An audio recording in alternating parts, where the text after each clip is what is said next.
road to Moresco was somewhat of an accident.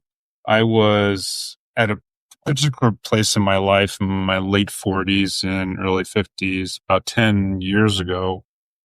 And I was facing some challenges that I ended up seeking help for. And in working with that therapist, they really forced me to reconsider a lifelong position I had about being an adopted child. Mhm. My parents were loving and supportive, and for all intents and purposes, I was completely content and happy, and I had absolutely no compunction whatsoever to go visit my biological parents.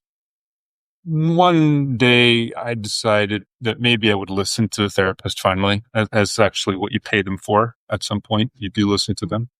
And went about the journey of trying to find my biological parents. And that included like accessing the Library of Congress, which has yellow pages from like the 1960s. And I was able to find the agencies that would have handled the adoption and calling them up. And I ended up calling up this one agency, and the woman's like, no way.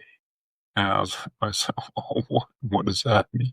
Just, literally have your file on my desk right now. I was going Wow. through, she was going through some old files and they were digitizing stuff. And my file was literally at the top of her pile on her desk at that moment in time. So there's, the universe is sending signals or something, right?